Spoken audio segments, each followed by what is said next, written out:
Good day, good day. It is your host, Petey, on CKRT Border City Radio, coming at you live for another segment of Expert in the House. We have Donna with us in the studio. Good morning. Hello. And we have a very special guest. Corrie Bramhall from Ginger's House of Flowers and Gifts. Hey, thank you so much for having me. Thank you for coming in and being our expert in the house. One of the questions I have as a small business owner, since COVID, have you found, has that been an impact on your business? Absolutely. COVID, we were lucky to make it through, but the change in the economy and the market and how you buy things and when you buy things have shifted so much. I find it slowly getting back to pre-COVID situations, I guess. But it's been a challenge to navigate, but we've kind of figured it out so far.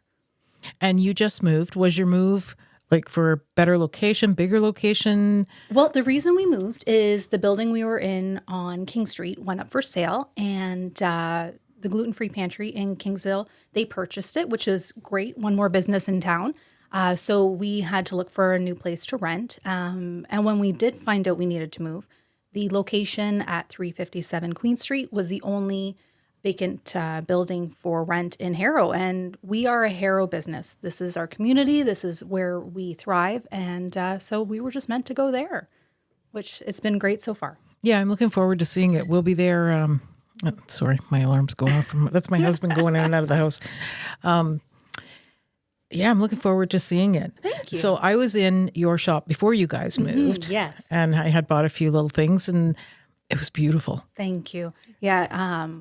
So November 1st was our anniversary. It's 13 years that we've been in business. So Wow. It's been a lot to develop and curate everything in store and just kind of finding what works, what doesn't work. And realizing how much I've accumulated when I needed to move. So now in our new location, everything has a perfect place and it's just where it needs to be. So, yeah. What got you started into the world of, flowers? Well, gifts? I'm a graduate of St. Clair College. I went and graduated from the landscape horticulture program a while ago. And, I just ended up in the floral industry. I started in Amherstburg in a flower shop there. And it's kind of grown from there. I love what I do. It's a passion, and I'm just so fortunate to be able to do it every day. Awesome. So do people still buy flowers the way they used to? Yes and no. Definitely trends change. What people are looking for changes. So I have found what we do, especially for funerals and things like that, we incorporate giftware into the flower arrangements. So not only are you getting a unique design, flowers fade, they don't last. And I understand that. So when you're sending a gift, whether it is for sympathy or any occasion, there's something that's going to last afterwards. So there's a keepsake to keep, just to remind those people who are receiving it of, the thoughtful gesture that they, for the occasion. Now, do you do weddings? I have stepped away from weddings just because we are a smaller shop. And there's so many phenomenal flower shops out there that can accommodate those bigger events. What would you say was the biggest hurdle or challenge that you've had to overcome throughout your 13 years of experience? There's been many, no doubt, right? Raising a family, right? Having my son was a wonderful, wonderful thing. And just raising him in the shop.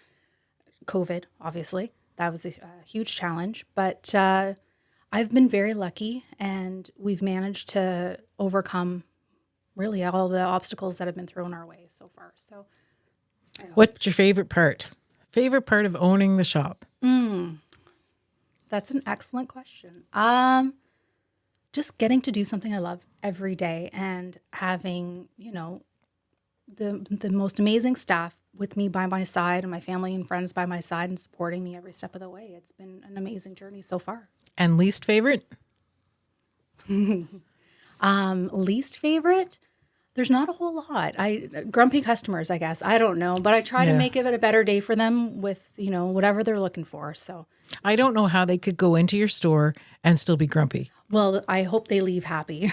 Because it's beautiful. It is a great place, like I said, I haven't seen your new place, but in the old place, it was so warm and like you just had such a nice vibe in there. It was Thank peaceful you. and Yeah. everything was pretty. And that's the thing, you know, sometimes there's high emotions, especially for sympathy. There's a range of emotions people are feeling. And I hope when people do leave that they feel comforted and they know that, you know, their arrangements are in good hands.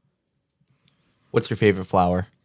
Oh, That's not a fair question. Okay, how about this? What's your favorite flower, and did it change from when you were, let's say, a little girl to now being educated on flowers and knowing, let's say, more information about them? Maybe you appreciate Yes. them in a different way? Yeah, so I would say it changes from season to season, right? Because I am surrounded by flowers all day, every day, which is amazing. But it changes every season. So right now I'm kicking off Christmas, right? And it's, you know, everything's are burgundies, reds, whites, you know, all the traditional colors. So it shifts, right? And what's available. And it's going to change again in February for Valentine's Day and again in May for Mother's Day and then again in summertime. So that's an impossible question to really answer. I guess. what's your favorite flower? My favorite flower? Ooh, I don't know. I think I'm just kind of basic, like a rose, maybe. Maybe I don't It's okay. know. You'll have to stop in and I can educate you a little bit more on There what's we out go. there. What's like the cream of the crop flower? Is there one that's like the most expensive, like Yes. phenomenal flower everywhere? What people don't realize with our industry, it's a global industry. So product is not just local. So we get things in from Thailand, from Holland, from, you know, all over the planet. Roses are typically Colombia, Ecuador, places like that. And it's just wild to see the array of where it's coming from. You know, when the hurricanes went through Florida, it wiped out a lot of their crops. So we weren't able to get things. So things that happen globally truly affect us here in our little town. So it's pretty wild. I would have never thought about Yeah. it that way. Yeah. Is like, what's some of like the more rare flowers that we might not see a lot of over here? Over here, like I know there's protea that's usually grown in Africa. There's orchids that are typically from, you know, Thailand or New Zealand, Australia. There's flowers that are all over the place. It's just really a seasonal industry. Yeah. Interesting. Orchids are very pretty, and I don't know. My husband kept buying them for me because he knew I liked them. He'd bring them home, I'd kill them, he'd buy me another one. And it wasn't that I was trying, and I can grow plants. Right. I have no luck with orchids, and the other one I could never grow is the African violets. Those are tricky. Yeah, they're very fussy. I will give you that one. Yeah. I had no, but lilacs are my favorite. They're just beautiful and they smell fantastic. Yep. Yep. What's the easiest flower to take care of? Carnations. Carnations. Oh yeah, they last forever, and you can neglect them, and they will still thrive. So My flower. Yeah, There we go. There we Now, go. do you sell plants too? I do, yes. So I have assortments of potted plants, like mixed tropical plants. That's always on hand, and I know our poinsettias are going to be in, and they're going to be ready for the open house, and that's just your standard Christmas potted plant. Now, are they poison? If you eat enough of it, yeah. If you're just going to take a little nibble of it, you're going to be fine. I know people say, you know, it's poisonous to pets, to cats especially, and they are, but you need to eat a lot of it. Okay, I just don't go around eating my plants, but No, but you know, but you've always heard pets it, and do, yeah. so okay, good So to know. It's just best to keep it away from them for sure. Or if you have that skunk problem still going on. No, my skunks are gone. We had a problem with skunks at my house. Oh no! Well, not just my house, but kind of in our neighborhood. Oh no! Yeah, my dog got sprayed. That was a whole other. We could do a whole other show on Geez, that. that's no good. Yeah, that was like, it was a nightmare. And at the time, our studio was still in my house. Oh geez, so that's not a. So Good he thing to was have coming, inside. another DJ was coming. It's like, I'm really sorry. I'm so sorry. So do you do a lot of the growing yourself? Nope, no growing. okay. Everything is brought in. I'm not fortunate enough to have the land to grow it. That is a whole other aspect. I know there's plenty of flower farms locally that do an amazing job. but that is also a seasonal thing. We operate year round, so I need to have availability year round. Fair. Yeah. What would you say is some of the kind of advantages that you give to organizing some of these arrangements, especially during the different seasons? Right. So as a designer, myself and my staff, we have many, many years experience in designing. And so we can help customers navigate, what is it that they're looking for, what, based on the occasion or, preference in color or flower. And I take a great amount of pride in the product that we sell because, it's easy to go to a grocery store and just pick up flowers for, $10, but that's not going to last you, right? So when I think of customers coming into my business, I want to make sure that it's going to last a lot longer and it's going to, mean a lot more. So we try to have, attention to detail and just make sure they're getting the best possible product that they can. Now, do you do anything with fake flowers? We do silk arrangements. Yeah. That's typically a custom order. So when we have arrangements in the store, you can come in and say, yes, I like that, but I wanted it in a different color. So I tend to not carry artificial arrangements on hand because we can custom create anything. So it's just what you need. So for anyone that is just thinking about, following this path, maybe becoming a florist, kind of going in the direction that you did, what advice would you give them? Just be creative, try your best, find a flower shop that can maybe guide you if you have questions, and they can answer really any questions that they may have. And unfortunately, I don't think there's any programs locally for a design class. I believe London might be the closest post-secondary option, but it's a great career. I know I've loved every minute of it, all the ups and downs, and it's been phenomenal. Do you think there's still a demand for it? For designers? Yeah, like for what you do, like for a florist, that whole industry. I don't think the demand is there as it used to be. It's definitely a niche market. Flower shops usually will train on site for designers. If you're lucky enough to find someone who has experience, even better. But I know a lot of shops will train people. Have you found that your eye for decor and flower has branched into other aspects of decor? Like, let's say maybe with house design or... I have had clients have me go to their homes and help them, design, whether it's decor, pictures, just really anything that way. I have done that in the past. I have no problem doing that. Whether they're willing to listen or not, that's entirely up to them because it's personal preference. But I know with a shop, I bring items in, a lot of decor pieces, and a lot of the times it's stuff that I like and just really hope that people like what I'm choosing. And so far it's worked. So did you ever walk into like someone's house or to another store or whatever and think, oh my good Lord, this is a hot mess?